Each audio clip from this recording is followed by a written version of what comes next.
Shalom jemaat yang saya sangat kasihi, welcome di Saat Teduh. Kita dengarkan kesaksian dulu, supaya Anda semua diberkati. Lalu kita masuk ke hadirat Tuhan bersama-sama, kita nyanyi-nyanyi dalam hadirat Allah. Percaya Tuhan bertata di atas pujian umatnya, dan hati kita akan berubah. Kesaksian kali ini dari Lydia. Shalom Pastor Philip, saya memiliki riwayat sakit ginjal sejak lahir. Dan selama beberapa tahun ini, fungsi ginjal saya sudah tinggal 50%. Pada saat saya menonton Saat Teduh, pastor mendoakan ada orang yang sakit ginjal atau apapun juga akan disembuhkan dan pulih. Saya imani itu adalah saya. Berapa hari kemudian saya coba ke dokter untuk periksa fungsi ginjal, dan puji Tuhan sekarang fungsi ginjal saya naik menjadi 62%. Ginjal saya juga sudah tidak lagi sering sakit seperti dulu. Ketika dokter berkata nggak akan bisa naik lagi karena sakit ginjal saya bawaan sejak lahir, dan juga nggak bisa disembuhkan. Tapi kuasa Tuhan bekerja atas hidup saya. Sekali lagi terima kasih atas doanya pastor dan tim. God bless you. God bless you juga Lydia.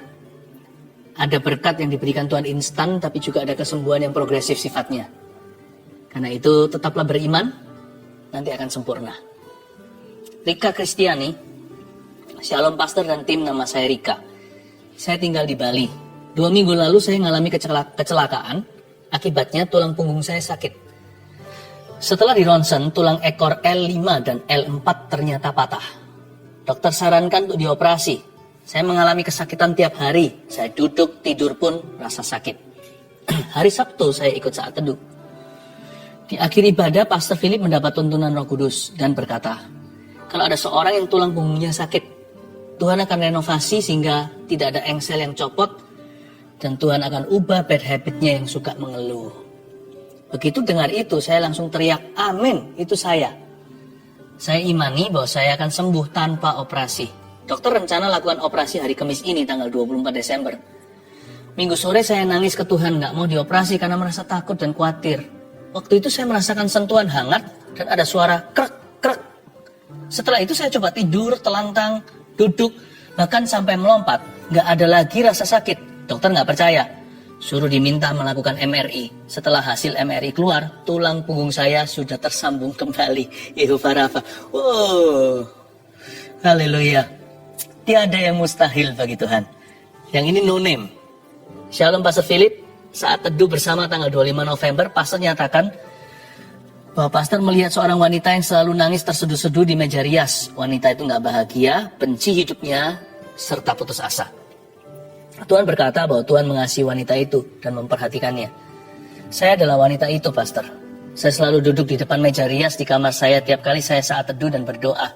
Saya bisa menangis selama berjam-jam sambil berdoa, bahkan tertidur karena kelelahan. Saya benci hidup saya. Suami saya pernah selingkuh. Saya masih bergumul untuk mengampuni dia. Kemudian saya juga kehilangan pekerjaan. Malam itu saya mohon pengampunan untuk hidup saya yang tidak berkenan lagi pada Tuhan. Saya bertanya dalam doa, apakah Tuhan masih mengasihi dan memperhatikan kehidupan saya? Saya minta jawabannya melalui Pastor Philip. Seperti miracle, Pastor melihat saya, padahal saya sama sekali belum pernah kirim permohonan doa. Terima kasih Pastor, saya dikuatkan. Tuhan jawab doa saya. Sungguh suatu pengalaman yang luar biasa buat kehidupan rohani saya. Tuhan berkati pelayanan Pastor. Tuhan juga memberkati Anda. Yang tidak kirim permohonan doa aja diperhatikan, apalagi yang mengirim ya. Saya dorong Anda untuk segera mengirimkan lewat live chat permohonan-permohonan doa Anda kepada Tuhan. Kita bawa sama-sama ya. Ribuan suara dalam satu iman. Percaya sesuatu akan terjadi. So go ahead, cepat masukkan sepanjang acara Saat Teduh. Bahkan setelah usai pun masih terus dibuka untuk Anda terkonek dengan kami dalam iman. Kita siapkan hati kita. Bawa semua keluh kesah. Segala perasaan dalam jiwa, positif negatif, jangan sisakan, semua bawa masuk ke hadirat Tuhan. Tuhan sayang Anda dan saya. Tuhan akan mengubah sifat dasar kita. Tiada mustahil bagi Tuhan. Let's worship Him.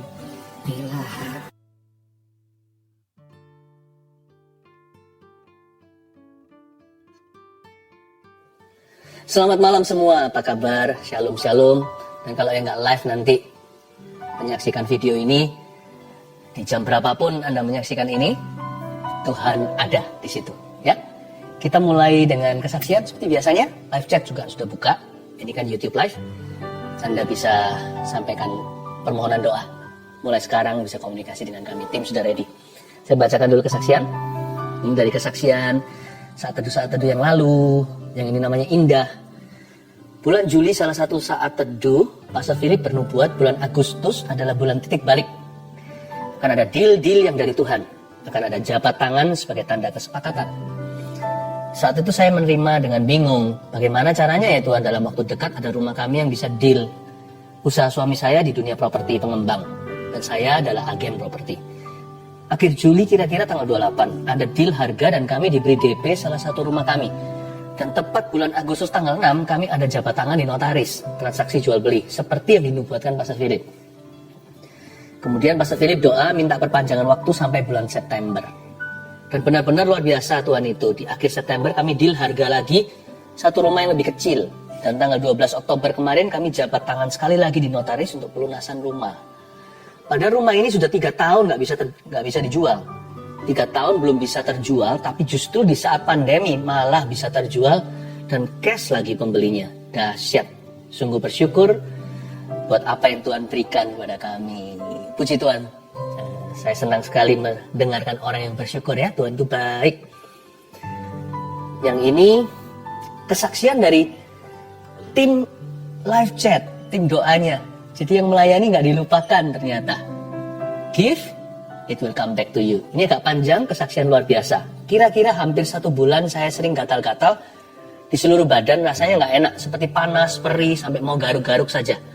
Puncaknya hari Senin, 12 Oktober tiba-tiba dilekukan tangan seperti pecah-pecah kering. Lalu mulai mengelupas perih, warna merah dan keluar darah dikit-dikit. Lalu di pergelangan tangan kiri dan semua lengan saya seperti ada kulit mengkerut dan berubah warna jadi coklat seperti kulit kering.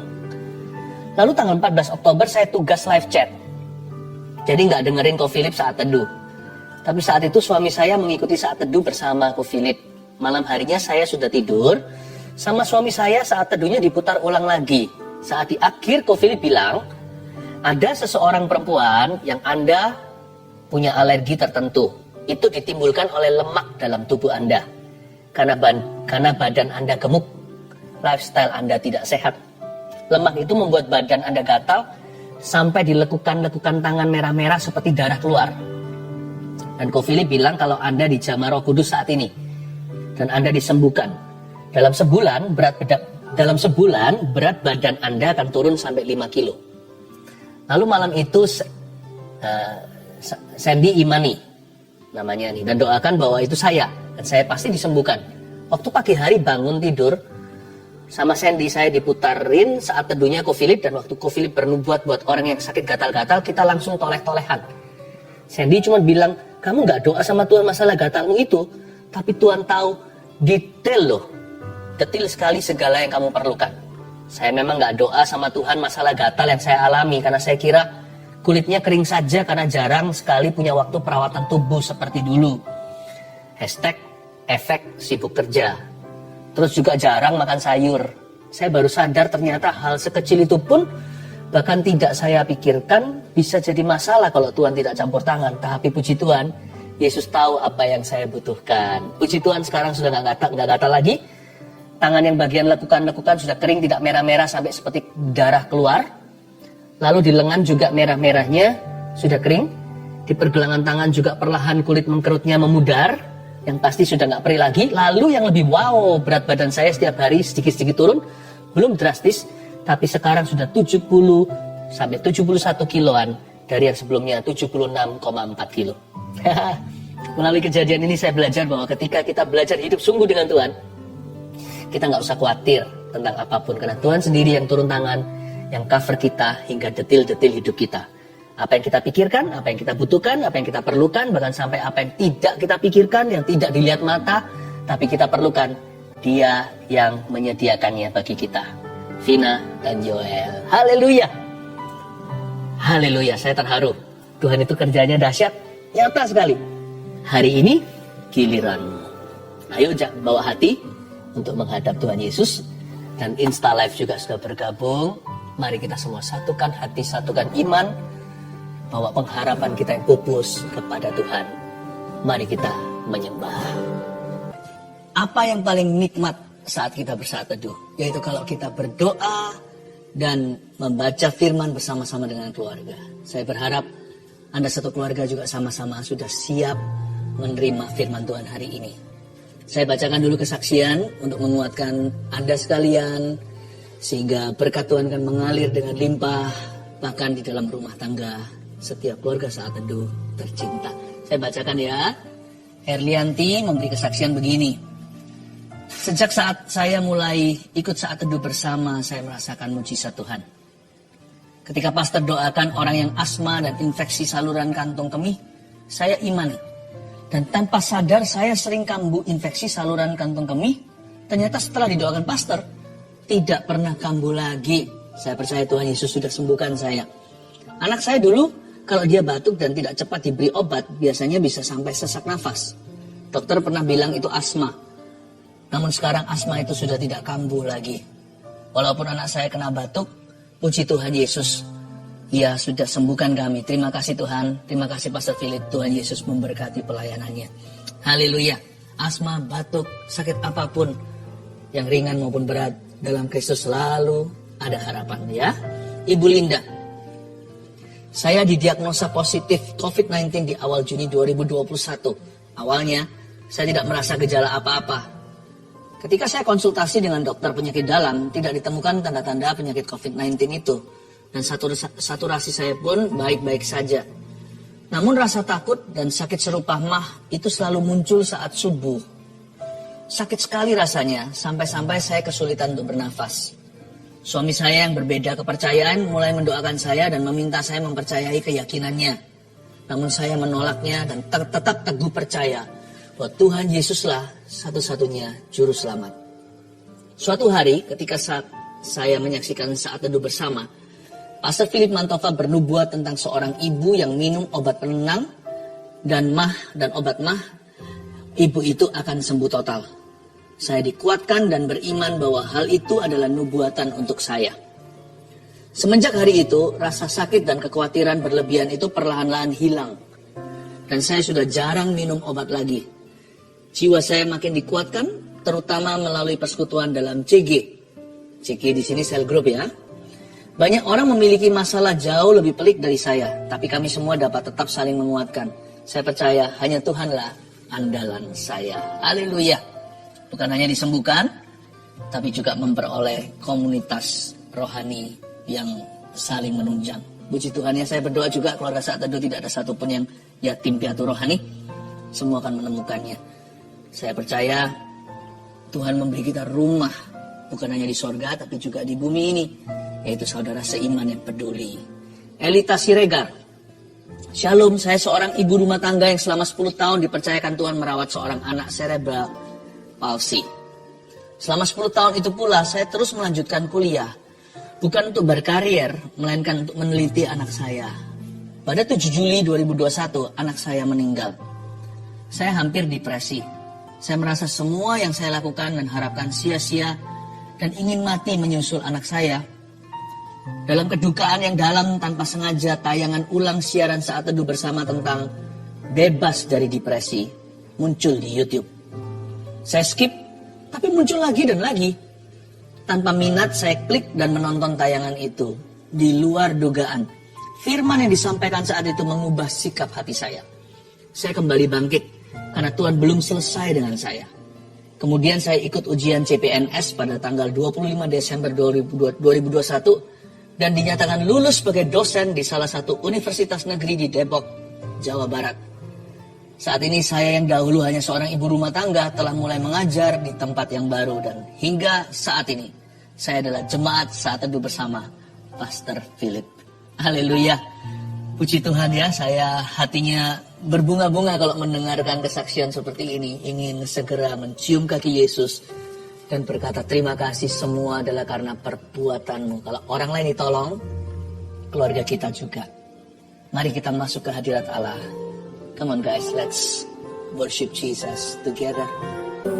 Di penghujung tahun seperti ini kami berdoa agar kau vaksinasi hati. Sehingga hati kami itu tenang, tidak mengingini, tidak menaruh curiga, tidak iri hati. Jadikan hati kami itu konten atau puas dengan hadirat-Mu. Dan apapun yang Kau berikan kepada kami hati yang fokus untuk mengelolanya dengan rasa syukur di hati. Terima kasih Tuhan, berbicaralah pada umat-Mu, pada jemaat yang Kau percayakan pada kami ini, untuk kami berkati, untuk kami isi dan beri makan domba-domba-Mu berharga. Sembunyikan hamba-Mu di balik salib Yesus, dalam nama Yesus. Haleluya, amin. Jemaat yang tercinta, besok jangan lupa untuk ibadah. Sekarang ini live-nya hari Sabtu. Besok ibadahnya seperti biasa atau seperti luar biasanya di gms.church/streaming. Saya akan berkhotbah dengan judul berkat atau kutuk pada silsilah keluarga, untuk membantu Anda melihat bahwa pilihan kita hari ini menentukan apa yang akan dialami oleh keturunan kita.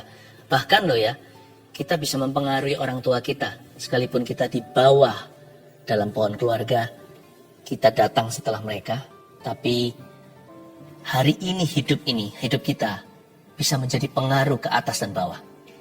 Jangan lupa untuk ibadah. Hari ini saya membawa satu pesan yang saya beri judul vaksin iri hati. Kita buka bersama-sama di Yakobus pasal yang ketiga ayat 14-16, ambil catatan.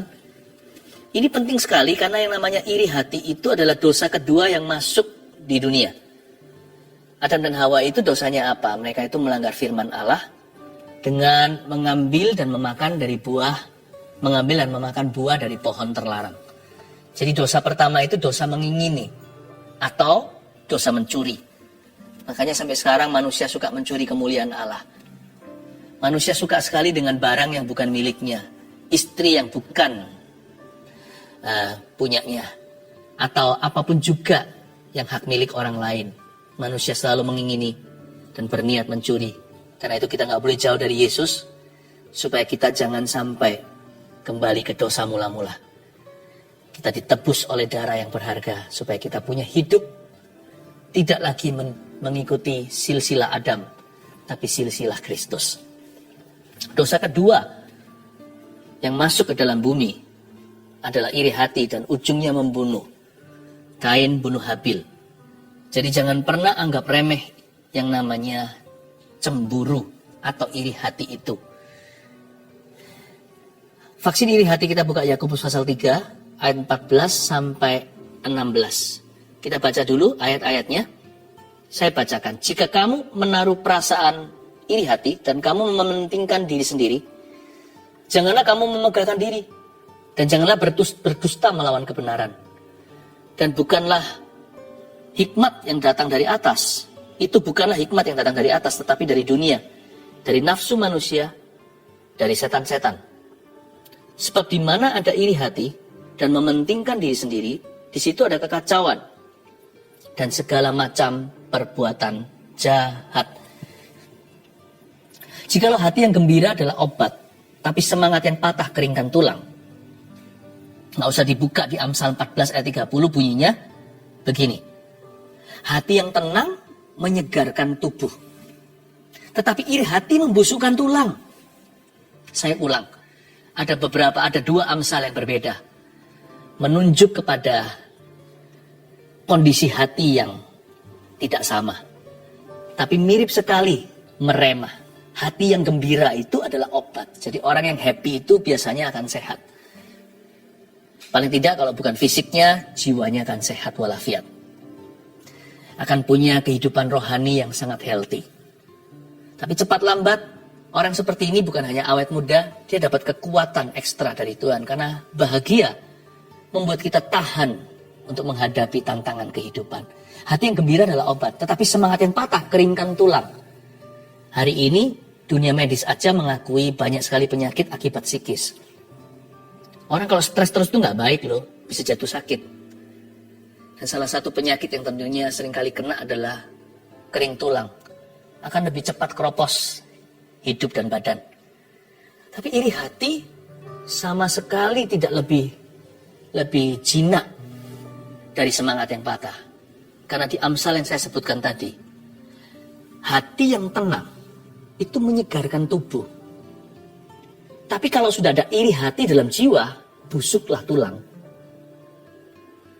Dengan kata lain, kalau ada iri hati seiota atau setetes saja dalam hatimu, jiwamu tidak akan tenang. Hidupmu tidak akan bahagia. Di tahun yang baru, kita kan mau damai sejahtera. Bukankah Tuhan mengucapkan sebuah firman, rancanganku rancangan damai untukmu. Damai sejahtera itu memberimu masa depan penuh pengharapan. Itu impossible, tidak akan tercapai di mana ada iri hati. Itulah sebabnya kita harus divaksin terlebih dulu. Banyak orang menunggu vaksin corona. Saya ngerti sih, kita berdoa semoga cepat keluar. Tapi itu hanya membuat kita tidak terjangkit penyakit tertentu atau kita bisa hidup lebih lama, misalnya. Tapi kualitas hidup tidak tergantung dengan vaksinasi yang sifatnya obat-obatan. Tetapi tergantung dengan kerohanian. Karena itu iri hati juga harus divaksinasi. Buat apa hidup lama tapi nggak tenang? Buat apa hidupnya sampai masa tua tapi busuklah tulang? Karena kualitas ketenangan terletak pada hati yang bebas iri. Kalau Anda mau happy, tidak boleh iri hati. Kalau mau damai sejahtera, nggak boleh iri sama siapa-siapa. Kalau kita mau punya masa depan yang penuh pengharapan, jangan simpan kebusukan. Itu makanya hari ini, sebelum memasuki tahun yang baru, saya harus vaksin Anda dulu dengan vaksinasi rohani. Yang sama pentingnya dengan vaksinasi jasmani obat-obatan yang ditunggu oleh dunia. Karena ini lebih menentukan kebahagiaan di dalam. Bukan hanya hidup lama, tapi hidup yang betul-betul bermakna. Ayat 14 kita baca lalu saya jelaskan. Jika kamu menaruh perasaan iri hati, dan kamu mementingkan diri sendiri, janganlah kamu memegahkan diri, dan janganlah berdusta melawan kebenaran. Ayat 14 tadi dimulai dengan kalimat, jika kamu menaruh perasaan iri hati. Garis bawah itu, perasaan iri hati. Kalau kita masih bisa iri sama siapapun, tentang apapun, berarti masih ada fokus hidup kita yang salah. Kata perasaan iri hati, jika kamu menaruh perasaan itu, pratanda bahwa fokus hidupmu ada yang melenceng dari Tuhan. Iri hati itu sebenarnya adalah manifestasi yang bagus, membuat kita harus introspeksi. Karena berarti di dalam diri kita mengingini sesuatu yang salah. Makanya jiwa kita nggak damai sejahtera. Di mana ada iri, nggak ada ketenangan, busuklah tulang. Jadi iri hati itu baik sebenarnya, seperti pain atau rasa sakit. Tubuh kita seolah-olah hendak memberitahu kita sesuatu. There is something wrong with you. Kalau kepala kita sakit tiap hari dan itu konsisten selama 1 bulan, harus lihat dokter. Cepat-cepat untuk diperiksa. Berarti ada sesuatu yang salah. Rasa sakit itu diciptakan Tuhan dalam tubuh kita untuk menjadi alarm. Demikian pula perasaan iri hati bagi orang percaya yang sudah mengerti firman Tuhan harus menjadi sebuah peringatan. Kalau kita bisa iri sama siapapun tentang apapun, pertanda there is something wrong, ada sebuah fokus yang salah dan melenceng dari Tuhan dalam hidupmu. Karena orang yang bebas sungguh-sungguh, yang fokusnya hanya Kristus dan perkara-perkara yang benar dalam hidupnya, orang itu nggak akan pernah iri sama siapa-siapa, dia akan kebal iri hati. Jadi jika kamu menaruh perasaan iri hati dan kamu mementingkan diri sendiri, jangan kamu memegahkan diri, berarti kamu sedang sakit rohani. Tapi kalau iri hati itu dibiarkan, nah baru jadi penyakit beneran. Kalau iri hati di level pertama itu baru peringatan, membuat kita harus segera mengucapkan kalimat pemazmur ini, ujilah aku, selidikilah aku. Lihatlah apakah ada jalanku yang bengkok, tuntunlah aku di jalan yang lurus pada kekekalan itu. Tapi kalau kita biarkan sehari, 2 hari, 3 hari, apalagi kita berbuat sesuatu, 1 bulan, 2 bulan, lama-lama kita jadi orang yang suka iri atau irian, setahun, 2 tahun, jadi orang kepahitan. Wah, itu kronis. Itu pun tidak terlambat loh, jikalau hari ini Anda mendengar firman dan bertobat, Tuhan bisa menebus Anda dari kesalahan yang sudah berabad-abad. Tuhan bisa menggantikan hatimu yang keras itu dengan hati yang baru. Yang pasti hari ini kita harus transplant hati yang baru dari Kristus. Kita harus ganti hati yang lama sebelum masuk ke tahun yang baru ini. Jika kamu menaruh perasaan iri hati dan kamu mementingkan diri sendiri, iri hati itu nggak mungkin tidak mementingkan diri sendiri. Orang yang iri berarti dia masih mencintai dirinya. Dia nggak bisa bahagia buat orang lain kok. Dia bisa iri orang itu punya sesuatu yang dia nggak miliki. Atau dia bisa ingini hak milik orang lain. Berarti dia terlalu mencintai dirinya. Jika kamu menaruh perasaan iri hati dan kamu mementingkan diri sendiri. Anehnya, orang yang mementingkan diri sendirinya nggak pernah puas dengan dirinya. Ini loh lubang setan. Ini loh sumurnya iblis. Dan kamu mementingkan diri sendiri. Bukannya justru kita menyangkal diri mengikut Kristus itu bahagia. Oh jangan, nggak mau ah. Ikut Tuhan nggak enak. Disuruh pikul salib tiap hari, menyangkal diri dan ikut Yesus. Salah, malah justru puas batinnya. Lihat ya, seorang ibu ketika punya anak. Dia bahagia, padahal dia harus ngalah setelah punya anak. Belum lagi sakit bersalin. Setelah punya anak, timetable atau schedule waktunya berubah. Komitmennya bertambah. Apa-apa anak dulu. Mau makan, potongin dulu sayur dan daging untuk anaknya. Baru dia makan, padahal sama-sama laparnya. Tapi aneh ya. Ibu yang punya anak, kelihatan sekali puas batinnya. Tapi orang yang tidak punya keturunan, bisa menginginkan punya putra dan putri atau momongan. Padahal sebenarnya, kalau nggak punya keturunan, kita bisa hidup bagi diri sendiri, bukan? Kenapa mau punya anak? Aneh ya, Tuhan taruh di dalam ciptaannya sebuah sifat yang gak bisa dihapuskan. Bahwa dengan melayani, kita bahagia. Dengan mendahulukan, kita dipuaskan. Terlebih berharga. It is more blessed, terlebih diberkati, memberi daripada menerima. Tapi orang yang mementingkan diri sendiri, gak pernah puas diri.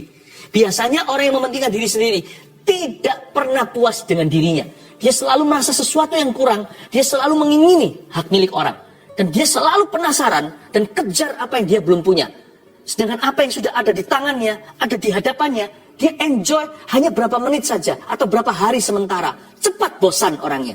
Aneh, orang yang semakin mementingkan dirinya, semakin menurun enjoyment atau kenikmatannya. Makanya iri hati itu gak membuat happy. Iri hati itu membuat gelisah dan mengundang segala penyakit, saudara. Jikalau kamu menaruh perasaan iri hati dan kamu mementingkan diri sendiri, janganlah kamu memegahkan diri. Jangan kamu memegahkan diri. Iri hati ada hubungannya dengan memegahkan diri. Sekali lagi, mementingkan diri dan memegahkan diri itu cousin, first cousin, atau sepupu dekat itu. Memegahkan diri, orang yang memegahkan diri, biasanya nggak percaya diri. Lucu ya? Kelihatannya dia pede sekali, sombong sekali, angkuh di luarnya, padahal rapuh di dalamnya. Kasian, orang yang iri hati itu hidup di dua dunia. Dia double personality, dia punya kepribadian ganda. Di luar dia akan coba buktikan sama orang lain. Coba lihat ya, kalau dia dapat sesuatu, dia akan banggakan ke seluruh jagat raya, ke semua teman-temannya. Tapi sebentar aja, dia merasa kembali lagi seperti yatim piatu rohani. Dia seolah-olah kehilangan papa mama, seolah-olah kehilangan pegangannya. Orang yang suka memegahkan diri, itu kasihan sih, seperti anjing kejar ekornya. Orang gitu adalah orang yang paling gak pede, orang yang paling gak percaya diri di seluruh dunia. Jadi jangan Anda dan saya tertipu dengan harta yang dimiliki oleh orang lain. Sebenarnya, orang yang punya Kristus dan bisa bersyukur, mereka lah paling bahagia. Sedikit atau banyak yang mereka miliki, dengan hati yang begini, pasti akan ditambahkan oleh Tuhan. Jadi iri hati itu berhubungan dengan memegahkan diri. Orang iri itu gak bisa diberkati. Karena waktu dia diberkati, dia jadi sombong hati. Makanya itu Tuhan tidak bisa berkati mereka. Karena ada lubang setan di dalam hatinya. Maka itu kalau tahun yang baru ini Anda mau berbahagia, sungguh-sungguh puas batinnya, harus divaksin hari ini dari iri. Lalu, bukan hanya janganlah kamu memegahkan diri, dan janganlah berdusta melawan kebenaran. Garis bawahi berdusta melawan kebenaran. Ternyata iri hati itu dusta. Gak pernah sangka ya, iri lah ya. Masa iri itu dusta?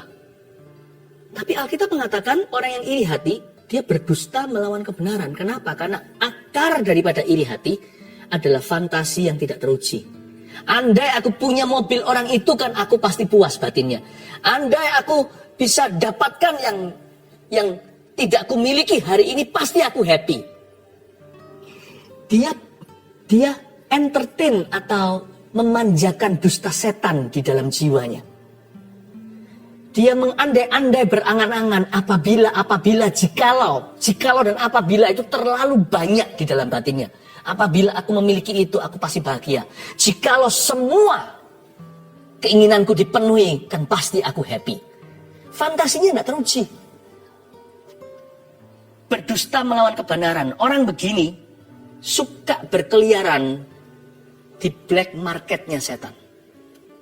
Orang begini nggak pernah dapat berkat yang sungguh dan utuh dari Tuhan. Dia nggak suka dengan barang sah. Dia menghindari terang. Dia sukanya kusak-kusuk. Sukanya itu berada di bayang-bayang. Dan dia menikmati suatu angan-angan, imajinasi dan fantasi. Selalu cari-cari sesuatu yang baru yang dia nggak miliki. Dan selalu iri kalau orang lain diberkati. Enak aja dia begitu. Dia nggak bisa lihat hidupnya sendiri.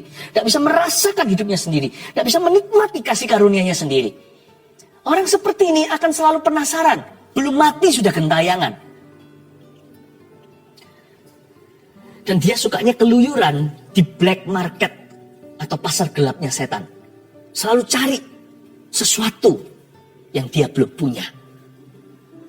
Rasanya kalau curian itu manis dirasa. Tapi sesuatu yang sah, bosan, berdusta melawan kebenaran. Orang yang iri hati, they are living in lies. Hidup dalam kebohongan. Dia bohongi jiwanya sendiri. Makanya di ayat yang berikutnya, ayat 15, itu bukanlah hikmat yang datang dari atas. Ditekankan. Tetapi dari dunia. Karena iri hati itu selalu melihat dunia. Bukan melihat kepada Allah. Dan dia tidak mementingkan yang namanya berkat rohani dulu. Ya, arena permainannya selalu di berkat jasmani. Melulu itu. Punya lebih, menyombongkan hati. Kalau dia kurang, tidak punya sebanyak teman-temannya, atau tidak memiliki apa yang temannya miliki, dia akan merasa minder seketika. Itu bukanlah hikmat yang datang dari atas, tapi dari dunia. Dari nafsu manusia. Lihat itu.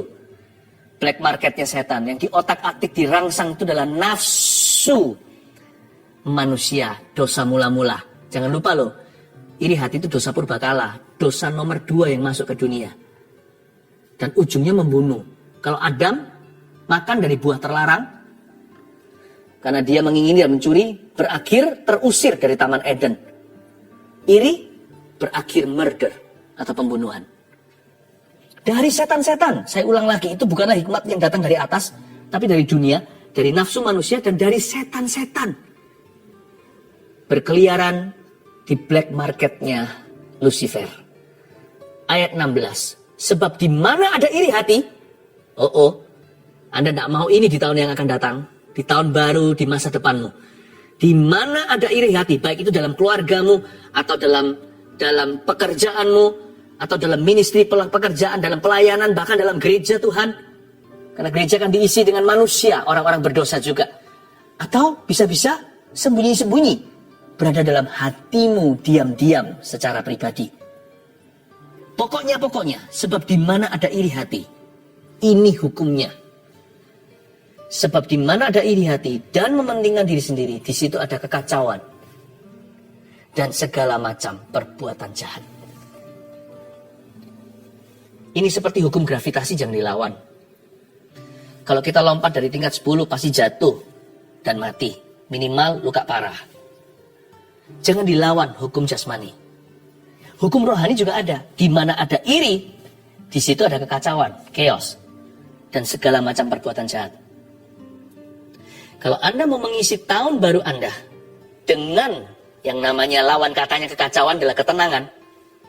Kalau Anda mau mengisi tahun yang baru ini dengan lawan kata segala macam perbuatan jahat, yaitu kebajikan dan kemurahan. Dan divaksin ya sebelum Happy New Year. Hatinya harus kebal iri. Buang dosa ini jauh-jauh. Jangan jamah. Ini termasuk buah terlarang yang jangan dimakan. Di mana ada iri hati, di situ ada kekacauan dan segala macam perbuatan jahat. Kalau kita mau melihat kebajikan dan kemurahan, hati yang tenang, yang Amsal tadi katakan, menyegarkan tubuh. Badan pun jadi fresh, pikiran juga. Tuhan bisa pakai. Tuhan tuh suka memakai yang segar, Tuhan tuh gak pakai mayat. Tuhan tuh suka yang hidup. Jadi hati yang tenang, yang konten, yang bisa rasa puas dan berkata, thank you Jesus, terima kasih. Yang bisa bersyukur dengan apa yang dia miliki. Hati yang seperti itu menyegarkan tubuh. Hidupmu pun akan dipakai Kristus. Tetapi iri hati membusukkan tulang. Jauhi itu. Siap untuk divaksin? Ada 2 catatlah. Inilah jarum suntik dari Roh Kudus untuk kita. 2 vaksinasi untuk iri hati, yaitu yang sebagai berikut. Yang 1, bersyukur atas apa yang kita miliki. Suntikan itu dalam hatimu. Terapkan, jangan hanya didengarkan. Bersyukur atas apa yang kita miliki. Maka apa yang kita sudah punya akan ditambahkan kepada kita di tahun yang akan datang ini, seperti 5 roti 2 ikan menjadi makanan 5.000 orang. Sedikit itu bisa bertambah. Sedikit itu bisa ditambahkan. Kalau kita mengerti the art atau seni bersyukur atas apa saja yang kita miliki hari ini. Jadi jangan menoleh ke belakang dan berkata, aduh aku dulu punya lebih loh. Bahkan jangan iri dengan dirimu sendiri di masa lalu. Iri sama orang lain itu jahat. Iri sama diri sendiri juga sama loh. Iri sama dirimu di masa lalu. Dulu aku lebih kaya. Dulu pekerjaanku lebih sukses sebelum pandemi misalnya. Jangan iri, sebab Alkitab mengatakan orang yang berkata hari yang lalu lebih baik dari hari ini. Zaman dulu lebih indah dari zaman ini. Orang yang berkata begitu tanpa hikmat dia mengucapkannya. Orang berkata demikian tidak bijaksana dan tidak mengarah kemana-mana. Jangan iri sama orang lain, jangan iri sama dirimu sendiri. Jangan iri sama sukses masa lalumu. Lupakan yang lalu, mengarah pada tujuan dengan mata memandang pada Kristus. Dan kelolalah apa yang ada padamu, sebab yang sedikit bisa bertambah. 5 roti 2 ikan aja loh, bisa memberi makan 5.000 orang. Jikalau kita mengerti, seperti yang Yesus lakukan, menengadah ke langit, bersyukur pada Bapa untuk 7 makanan yang dikepung besar-besaran oleh ribuan orang yang tidak akan pernah dikenyangkan. Yesus bersyukur, kita juga harus melakukan yang sama. Sebab kalau kita syukuri apa yang kita sudah miliki, apa yang kita miliki bisa bertambah. Katakan amin. Itu vaksinasi. Suntikan. Ayo sama-sama. Pegang hatinya seperti ini. Katakan bersyukur atas apa yang kita miliki. Yang kedua, bersyukur kalau orang lain diberkati. Itu dia. Inilah vaksinasinya. Sebab waktu kita bersyukur kalau orang lain diberkati, meskipun susah, sebenarnya kita sedang merayakan kemurahan Tuhan atau kasih karunia. Kita seperti mengakui bahwa Tuhan itu punya kasih karunia tidak habis-habisnya. Jadi kalau saya lihat orang lain diberkati, tetangga saya mendapatkan sesuatu dari Tuhan, saya tidak perlu iri karena Tuhan punya banyak. Kalau saya berkata, kok enak? Tuhan akan berkata, kamu tuduh aku miskin ya? Kamu tuduh aku pelit ya? Lebih parah lagi, kau menuduh aku kikir. Jangan membuat Tuhan tersinggung. Iri hati itu mengecilkan Tuhan, bukan mengecilkan orang lain, apalagi bukan mengecilkan dirimu. Yang sedang kau kecilkan, yang sedang kau remehkan dan aku remehkan adalah Tuhan sendiri. Yang tak berkesudahan kasih karunia dan kasih setianya. Dia yang bisa ciptakan sidik jari berbeda. Berkat orang gak ada yang sama. Anak kembar pun 2 insan yang berbeda. Tuhan gak perlu mencetak grosiran apa yang Tuhan kasih ke tetanggamu. Gak perlu itu jadi lelesan diberikan kepada Anda atau berkat Anda kasih ke orang. Tuhan bisa ciptakan yang baru. Jadi kalau kita itu bersyukur kalau orang lain diberkati, kita sedang memuliakan Tuhan. Kita sedang mengakui bahwa Tuhan itu maha murah hati. He is generous. Dan bahwa resources atau sumber dayanya itu tidak berkesudahan, tanpa limit, tanpa batas. Itu membuat Tuhan jadi tersanjung dengan attitude sikap hatimu. Makanya orang yang bisa bersyukur kalau orang lain diberkati, seringkali terjadi transfer roh. Saya nggak ngeroh orangnya. Saya mendarat kalau soal firman. Tapi izinkan saya pakai kalimat yang asing buat beberapa orang. Terjadi spiritual transfer. Kalau contohnya ini, ada orang di sebelah saya diberkati Tuhan, saya senang sekali. Tuhan bisa terharu dan berkata sama malaikatnya, kalau gitu, buy one get one free kek. Mungkin Tuhan berkata begitu sama malaikat. Tuhan mungkin bilang sama dia, kamu jangan kasih dia ya. Orang sebelahnya itu juga turut cheerful atau turut menyoraki kemenangan orang ini. Pastikan orang itu juga dapat kemenangannya loh ya. Dunia aja mengerti beli satu dapat satu. Dapat tambah satu maksudnya. Tuhan tuh bisa begitu. Transfer roh terjadi kalau saya happy buat orang lain. Yang sedang dipakai, sedang mujur, sedang diberkati, dipromosi. Atau orang lain dipromosi, saya bahagia untuk dia.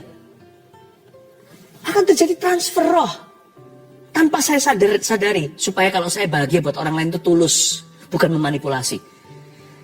If I'm happy for you, biarkan alasannya adalah semata-mata kasih, saya bahagia untuk Anda, titik, nggak ada koma. Tapi dari sisi Tuhan itu selalu koma, dan dia berkata, oh yang begini tidak kuabaikan, yang seperti ini nggak luput dari perhatianku. Kok bisa orang ini seperti aku ya? Karena begitu besar kasih dia mengaruniakan. Kok bisa orang ini nggak dapat dan mengecap berkatnya sendiri? Ini bukan berkat orangnya. Bukan berkat orang ini. Tapi dia bisa happy untuk tetangganya. Tuhan berkata, orang ini kok kayak saya ya? Aku mau berkati dia Ayo malaikat. Orang yang sebelahnya itu sudah diberkati, dia happy. Berkati dia gih. Kirimkan ini. Tangga Yakub pun ramai turun. Malaikat Tuhan dari sorga naik dan turun ke tahta Bapa. Tahu nggak? Wifi-nya kenceng buat orang yang suka melihat orang lain diberkati. Wifi sorga itu nggak ada halangan, tidak lemot, tidak buffering. Tuhan itu jalan tol dalam hidupnya. Saya ingin sekali untuk mengajarkan kepada seluruh jemaat dan keluarga saat teduh yang tercinta untuk di tahun yang akan datang. Punya hati yang lebih besar. Always be the bigger person. Selalu menjadi insan, pribadi yang lebih besar daripada orang-orang di sekelilingnya. Jangan sia-siakan ikut saat teduh tiap Rabu Sabtu kalau hatimu tidak mengalami ekspansi. Karena tujuan dari saat teduh bukanlah berkat jasmani, tapi berkat rohani. Hati Anda berubah, hati saya berubah. Buat komitmen ya, injeksi ini. Coba sekarang jarum itu masukkan dalam hati jarum firman. Mulai hari ini aku komitmen sesusah apapun juga untuk bersyukur kalau orang lain diberkati. Termasuk mereka yang tidak kusukai. Bukankah Alkitab mengatakan berkati mereka yang mengutuk kamu? Itu lebih mudah daripada kita memberkati orang lain. Sementara kita sendiri merasa dibandingkan dengan orang-orang yang sedang mengalami berkat ini, kita merasa kita ini dikutuki. Andai kata saya hari ini dikutuki, Tuhan tidak pernah mengutuki kita. Tapi andai kata saya merasa dikutuki hari ini, saya tetap harus bisa happy untuk orang yang diberkati. Siapa tahu Tuhan terharu dan menebus aku dari kutukku. Jadilah orang yang lebih besar.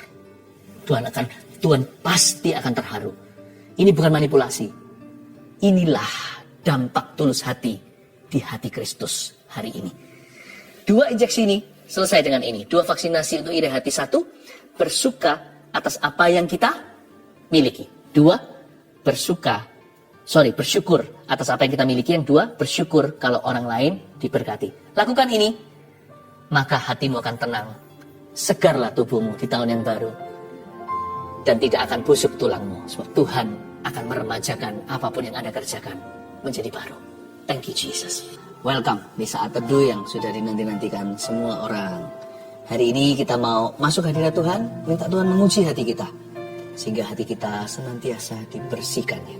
Sebelumnya saya bacakan kesaksian terlebih dahulu untuk menguatkan iman setiap orang yang bergumul dengan sesuatu. Yang ini dari Jasmine di New York. Shalom Pastor Philip dan tim. Saya tinggal di New York hampir 10 tahun bersama keluarga. Di sini saya pelajar dan mengambil sekolah kedokteran. 2 tahun terakhir ini adalah masa yang sangat sulit untuk saya karena nilai ujian screening untuk masuk sekolah kurang baik. Dari apply sekian banyak sekolah, saya tidak dapat interview. Saya merasa lelah dan mau menyerah untuk menjadi dokter. Tapi Tuhan Yesus kita sangat baik dan selalu tepat waktu di dalam bekerja. Di salah satu saat teduh Pastor Philip di awal tahun ini, saya dengar bahwa ada anak yang akan masuk sekolah kedokteran. Pastor Philip bilang untuk coba lagi dan jangan menyerah. Pastor juga bilang, selamat, Anda akan menjadi dokter. Di saat itu hati saya tergerak untuk berdoa dan meminta, serta mengimani bahwa itu juga rencana Tuhan Yesus untuk saya. Singkat cerita, saya sudah diinterview dan diterima di sekolah kedokteran di Amerika 1 bulan yang lalu dengan beasiswa yang cukup besar. Lalu ada lambang smile-nya. Tuhan Yesus sungguh sangat baik, bisa menyampaikan isi hatinya lewat Pastor Philip. Terima kasih Pastor dan tim GMS. Semoga kesaksian ini bisa menguatkan para pelajar yang mau merintis karirnya. Tuhan Yesus selalu punya rencana yang baik dan Dia selalu tepat waktu. Amin. Senang ya? Nah, nanti kalau saya jadi dokter, gak boleh lupa sama Tuhan. Selalu lakukan kehendak Tuhan melalui profesi Anda. Elizabeth, bulan Desember saya mengaminkan apa yang saya dengar dari Pastor Philip tentang tiroid yang disembuhkan oleh Tuhan Yesus. Waktu itu hasil ekografi tiroid stadium 4. Karena banyak masalah, saya menunda cek ke dokter spesialis. Tapi saya percaya Tuhan sanggup sembuhkan. Tepatnya tanggal 29 Maret saya akhirnya ke dokter spesialis dan saya melakukan tes scintigraphy pada 6 April di rumah sakit. Puji Tuhan, hasilnya menunjukkan tidak ada tiroid. Semuanya normal. Sungguh tidak berkesudahan. Kasih setia Tuhan. Terima kasih Pastor Philip dan tim atas pelayanannya. Lisa Anggraini. Saya ingin bersaksi tentang kebaikan Tuhan. Sekitar awal Maret, saya terserang vertigo yang sangat parah sehingga harus dilarikan ke rumah sakit untuk dirawat sementara. Setelah itu rasa pusing dan sakit di kepala tidak kunjung hilang selama 2 minggu. Saat mendengarkan saat teduh tanggal 13 Maret 2021, Pastor Philip mendoakan agar penyakit vertigo beserta semua gejalanya dipatahkan dan disembuhkan dalam nama Yesus. Saya imani itu untuk saya. Seketika itu juga rasa pusing dan tidak enak di kepala saya hilang seketika. Saya bersyukur tidak pernah kambuh lagi hingga hari ini. Tuhan itu baik. Terima kasih atas pelayanan pastor beserta seluruh tim. Puji Tuhan, banyak orang mengalami mujizat.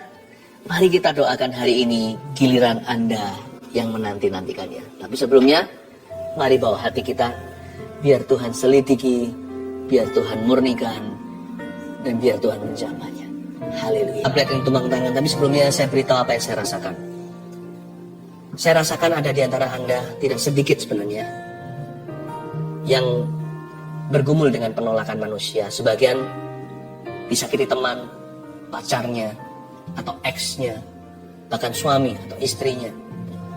Dan tidak sedikit juga yang berurusan batinnya dengan orang tuanya. Selama ini Anda hanya merasakan kesepian. Yang Anda rasakan ya lumrah sebagai manusia sebelum dengar firman seperti ini. Yang Anda terus rasakan adalah penolakan mereka. Hari ini bertobatlah. Hari ini bertobatlah. Bilang sama Tuhan Yesus, ampuni aku, selama ini aku lihat lubang donatnya. Sementara selama ini kau selalu menungguku, menyambutku, kau membelai aku.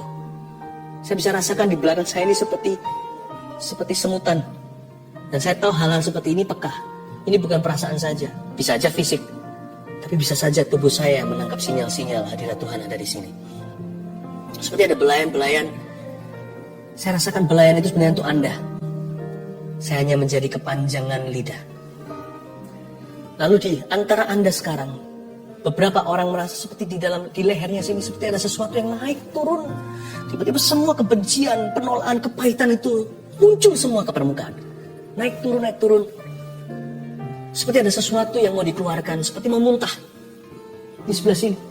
Naik turun. Anda merasa Anda adalah anak tertolak. Anda merasa Anda adalah istri tertolak. Ayo cepat-cepat sekarang berdoa. Kalau itu adalah Anda. Sekarang ulurkan tangan ke depan aja sambil saya pegang tablet ini dan sekalian mendoakan untuk semua orang. Ulurkan ke depan. Tuhan Yesus. Bilang sama saya, Tuhan Yesus, ampuni aku selama ini lihat lubang donatnya. Mulai hari ini yang kurasakan adalah kasih, bukan penolakan manusia. Yang kurasakan adalah penerimaan Allah. Terima kasih Engkau sayang padaku. Aku tidak mau berhubungan lagi dengan roh kepahitan ini dan roh penolakan ini. Aku putuskan di dalam nama Yesus. Aku perintahkan setiap roh penolakan untuk meninggalkan orang-orang itu sekarang. Di dalam nama Yesus Kristus. Keluar. Di dalam nama Tuhan Yesus Kristus. Tinggalkan orang-orang yang kau jajah bertahun-tahun ini. Kau roh penipu, roh najis, roh kepahitan, roh penolakan yang naik turun di leher orang itu. Seolah-olah semua gelembung itu keluar, semua memori itu datang. Aku perintahkan di dalam nama Yesus untuk kau meninggalkan mereka. Dan jangan pernah kembali, jangan ganggu mereka lagi. Karena mulai hari ini, mereka akan merasa dikasihi. Dan orang-orang ini akan bertumbuh dalam kasih karunia. Terimalah roh pengampunan, ampuni setiap orang yang melukaimu. Sembari Anda minta ampun sama Tuhan, karena tidak jarang Anda yang melukai orang. Tapi sekarang terimalah pengampunan, sambil terus semuanya diulurkan tangan, diangkat tangannya. Dan permohonan doa terus masuk tablet yang saya pegang dan juga dipegang oleh tim saat ini. Oh Tuhan, terima kasih. Oh Ramakapataka Maya Ramataka. Roh Kudus jamah, kau mengasihiku. Tetap diulurkan tangannya. Roh Kudus akan minister to you. Lebih dari yang kuduga, bahkan di saat ku. Thank you Lord. Tiada menyadarinya, kau sentuh hatiku dengan kasih yang sempurna. Kau menyayangiku lebih dari yang saudara-saudara yang mau berdoa untuk memperoleh keturunan yang selama ini belum diberkati dengan momongan, Anda letakkan, kalau suami istri di sini, kalau Anda sama-sama saat teduh, please gandeng tangan. Mama atau sang istri bisa pegang ke perutnya sebagai simbol aja kekandungannya, atau bisa bergandengan tangan dengan pasangannya. Tuhan Yesus, hamba berdoa. Simpel saja doa, tidak seperti orang Farisi yang bertele-tele. Aku berdoa untuk momongan yang dari Engkau, yang terbaik dari yang pria maupun yang wanita, dari suami maupun istri. Ya Tuhan Yesus, Kau titipkan ke dalam kandungan itu. Hamba berdoa di dalam nama Yesus untuk bibit unggul, benih-benih yang ilahi. Ya Tuhan, keturunan-keturunan yang diberkati. Ingatlah mereka ketika hari ini suami istri ini berdoa. Ingatlah mereka. Ku berkati di dalam nama Yesus kehidupan di dalam sang suami, dalam tubuh sang suami, benih di dalam diri sang suami, dan ku berkati kandungan di dalam tubuh sang istri. In Jesus name, mulai sejak saat ini Tuhan akan membuka tingkap langit dan mendengarkan doa ini dan menjamah. Letakkan tangannya semuanya.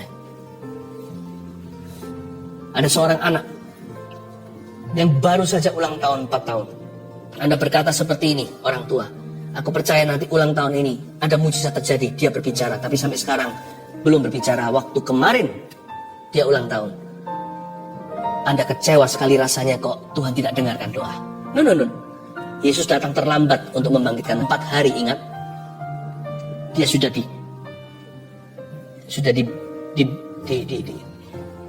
pakai kain kafan, tetapi Tuhan Yesus tidak pernah terlambat. Sejak saat ini saya berdoa di dalam nama Yesus Kristus dan menubuatkan, anak Anda akan berbicara, akan datang waktunya, dia selalu berbicara, sampai-sampai Anda berkata, tolong kasih mama waktu, sebab anak ini akan suka ngoceh, suka cerita, suka ketawa. Terimalah untuk keluarga Anda di dalam nama Tuhan Yesus Kristus. Haleluya. Pohon zaitun itu perlu waktu untuk bertumbuh. Nggak bisa langsung dipetik buahnya. Tapi kalau sudah bertumbuh, dia bisa lama. Pohon ini bisa sampai ratusan atau ribuan tahun. Pohon zaitun ini nggak main-main. Pohon zaitun ini adalah pohon yang bisa memberikan hasil yang sangat-sangat menguntungkan nantinya setelah tahunan. Bahkan kadang-kadang bisa 40 tahun baru dia menghasilkan buah-buah yang maksimal, minyak-minyak yang paling murni. Anak kan juga begitu kan? Waktu masih kecil dia merepotkan. Tapi kalau Anda tekun mendidik dia dalam takut akan Tuhan, dalam hikmat-hikmat dan doa, anak itu nanti bertumbuh besar, tumbuh dia nanti. Ketika dia mulai dewasa 20, 30, 40, semakin matang, semakin matang, semakin matang, semakin murni. Dari dulunya merepotkan, nanti akan membuat hidup Anda ringan. Anak yang bijaksana meringankan hidup ayah ibunya. Anak-anakmu seperti tunas pohon zaitun di sekeliling mejamu. 1, 2, 3, keluarga yang bahagia itu seperti apa? Yang kepala keluarganya takut mendukakan roh Allah. 2, yang istrinya penuh kasih dan kaya dalam perbuatan baik. 3, yang anak-anaknya bertumbuh dalam kebenaran firman. Saya percaya Anda diberkati. Amin. Mari kita sama-sama kembali menghampiri tahta Allah. Haleluya. Saya merasakan dalam roh saya ada sebuah seruan. Saya tahu itu bukan Roh Kudus tapi roh saya. Tapi kalau saya dekat sama Tuhan, saya percaya apa yang diutarakan oleh roh saya pun Tuhan akan dengarkan. Ada kata-kata menjerit begini. Keluarga Saat Teduh kali ini akan berhasil. Untuk keluarga Saat Teduh yang ingin ada program untuk punya anak, dibantu dengan medis, dan bahkan dokternya pun adalah seorang anak Tuhan. Don't worry. Seruan dalam roh saya dengarkan, kali ini akan berhasil. Saya berdoa dalam nama Yesus, Tuhan bisa memberikan lewat mujizat. Tapi kadang-kadang Tuhan memberikan sesuatu yang progresif. Ada waktunya Tuhan memberikan secara supranatural. Juga datang saatnya di waktu kita kadang-kadang sesuatu yang alami terjadi lewat pertolongan. Itu pun pertolongan Tuhan, segala pertolongan itu datang dari Tuhan. Keluarga Saat Teduh yang sedang memprogramkan untuk bayi, kali ini kau akan berhasil dalam nama Yesus. Terima kasih Tuhan. Semua orang yang mengharapkan anak juga, yang meminta mujizat, sekarang juga percaya suami istri yang belum dikaruniai. Tadi waktu saya kasih ilustrasi 9 tahun tadi, ternyata memang ada yang 9 tahun sudah menunggu belum dapat. Dan Anda yang bukan 9 tahun, Anda bisa sama-sama dompleng iman, gak apa-apa. Kita juga ikut. Seperti wanita Sirofenisia, remah-remahnya pun, anjing pun makan dari apa yang jatuh dari meja Tuhan. Saya percaya ini juga untuk saya. Siapapun yang berdoa hari ini untuk keturunan yang belum mendapatkannya sekian lama, mari kita berdoa dalam nama Yesus. Bapak, aku imani suara bayi di rumah pasangan ini. Dalam nama Yesus berikan Tuhan tunas-tunas pohon zaitun di sekeliling meja mereka. Mulai hari ini jangan kasih satu saja, beri lebih Bapak. Dalam nama Yesus Kristus, bahkan akan ada yang mengandung twins, padahal tidak ada sama sekali sejarah anak kembar dalam keluarganya. In Jesus name, dalam nama Yesus. Terima kasih Tuhan. Kami mengucap syukur kepadamu semua yang memasukkan permohonan-permohonan doa lewat live chat dan komentar di kolom komen. Saya berdoa semuanya untuk mengulurkan tangan ya. Kita sama-sama mengulurkan tangan. Dengan demikian kita seperti bergandeng tangan. Bapak, aku tumpang tangan dalam nama Yesus. Hamba minta ya Tuhan mujizat yang dinanti-nantikan untuk mereka. Hari inilah hari yang dijadikan Tuhan. Mari kita bersuka cita di dalamnya Tuhan Bapa yang baik. Aku percaya keluarga Saat Teduh masing-masing memperoleh satu rahmat dari Engkau. Hari ini ketika kami Saat Teduh bersama. Kasih satu rahmat, kasih satu berkat. Dalam nama Yesus. Haleluya. Haleluya. Amin. Pejamkan mata semua. Saya dengar suara lembut sekali di telinga rohani saya. Bunyinya begini. Tangkaplah dengan segenap hati dan iman. Roh Kudus berkata, syukuri anak orang lain dan keturunanmu akan datang. Tangkap itu. Roh Kudus berkata begini, syukuri berkat orang lain dan rezekimu akan datang. Saya ulang. Syukuri anak orang lain dulu. Dan keturunanmu yang kau tunggu-tunggu akan tiba. Positif katanya. Aku hamil akan terdengar. Syukuri berkat tetanggamu. Jangan iri hati. dengan apa yang mereka miliki. Dan rezekimu pun akan datang. Orang lain yang punya pekerjaan, Anda belum, syukuri dulu, katakan thank you. Tuhan akan memperhatikanmu. Karena Allah kita mudah terharu. Karena dia membaca ketulusan hati. Dan dia selalu tergerak oleh ketaatan hati kita. Tuhan tidak pernah abaikan, tidak pernah luput dari perhatian orang-orang yang seperti dia di dalam hati dan jiwanya. Tuhan berkorban. Tuhan itu bahagia melihat putra-putri anak-anaknya diberkati. Tuhan senang melihat kita itu happy. Jadilah seperti Tuhan. Jadilah seperti Kristus. Syukuri berkat orang lain. Maka berkatmu akan disediakan. Hari ini saya tidak akan mendoakan langsung permohonan doa yang di gadget seperti biasa. Saya ingin Anda sekarang tetap dengan mata yang masih terpejamkan. Vaksinasi ini harus dilakukan. Saya minta kita semua dengan iman bersyukur atas apa yang kita miliki. Semua pejamkan mata. Kalau Anda bersama dengan keluarga, jangan pedulikan anggota yang lain. Antara Anda dengan Yesus sendiri. Lipat tangannya. Dan katakan seperti ini, Tuhan Yesus, aku bersyukur untuk isi sendiri. Apa? Jangan hanya dipikirkan. Jangan hanya di hati didoakan. Ucapkan di mulut. Ayo ngomong begini, Tuhan, katakan Bapa, aku bersyukur untuk apa yang aku miliki. Lalu sebutkan apa itu. Tuhan, aku bersyukur untuk keluargaku. Sekalipun tidak sempurna, tapi mereka adalah pemberian Tuhan. Terima kasih Tuhan. Ucapkan. Makasih Tuhan untuk pekerjaanku. Sekalipun sampai hari ini aku belum cinta pekerjaanku. Tuhan bantu ya. Ajari aku untuk mencintai pekerjaanku. Tapi thank you Tuhan. I have a job. I actually have a job. Aku punya sebuah pekerjaan. Tuhan, aku telah jatuh miskin dan bangkrut hari ini, tapi aku masih punya Tuhan. Aku jatuh miskinnya itu jatuh miskin ke tangan-Mu, bukan menjauhi hadirat-Mu. Aku masih punya badan untuk bisa bekerja. Aku bisa bekerja lagi. Thank you untuk kesehatan. Kalau Anda tidak punya harta, syukuri kesehatan. Count your blessing one by one. Hitung berkatmu satu persatu. Cepat, semua kita, masing-masing kita. Saya tunggu. Ucapkan sesuatu. Ngomong, keluarkan dari mulutnya. Aku bersyukur untuk titik-titik.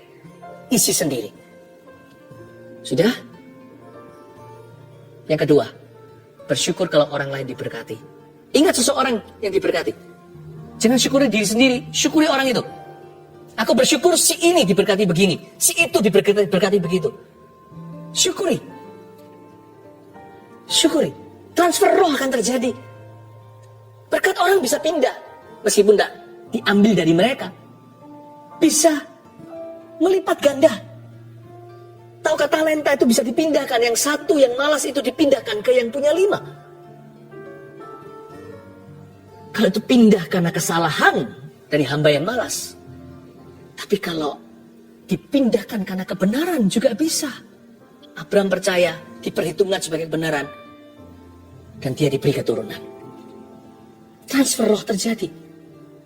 Syukuri seseorang yang Anda ingat sekarang.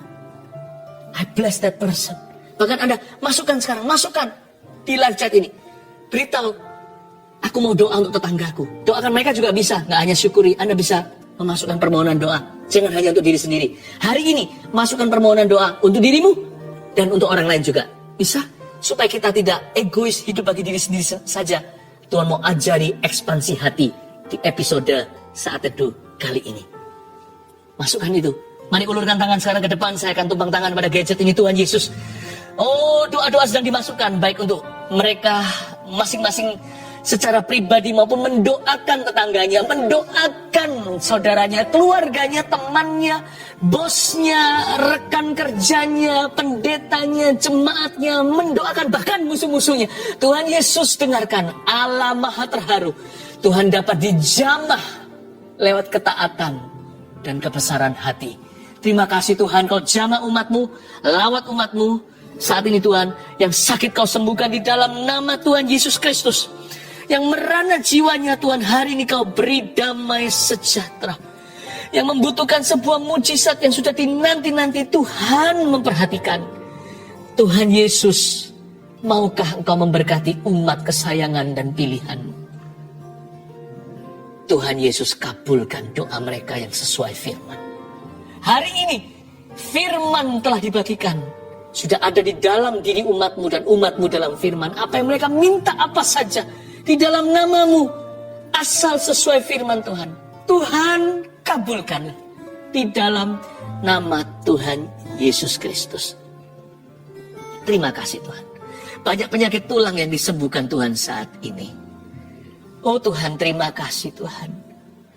Terima kasih Tuhan, osteoporosis. Di dalam nama Yesus. Bahkan ada satu orang yang menderita ini, yang pernah jatuh, lalu susah untuk tulangnya kembali pulih. Aku perintahkan pada tulang itu untuk disegarkan detik hari ini. Tuhan teguhkan firman. Oh, hati yang tenang menyegarkan tubuh. Iri hati membusukkan tulang. Kalau iri tidak ada, tulang itu diremajakan. I speak healing to your bone. Kepada tulang belulang di tubuhmu. Aku perintahkan untuk sembuh di dalam nama Yesus. Rematik Tuhan sembuhkan. Oh Tuhan Yesus, tidak ada yang mustahil bagimu ya Tuhan. Ya Tuhan, penyakit-penyakit yang telah hamba-Mu sebutkan dan juga yang tidak tersebutkan satu persatu. I can feel healing is happening. Kesembuhan sedang terjadi. Kirimkan kesaksian Anda jikalau Anda mengalami kesembuhan. Sekalipun tidak dinubuatkan, marifat disebut satu persatu. Tapi jikalau Anda mengalami sesuatu, kirimkan pada kami, supaya kami tahu apa yang Allah lakukan di antara umat-Nya. Terima kasih Tuhan.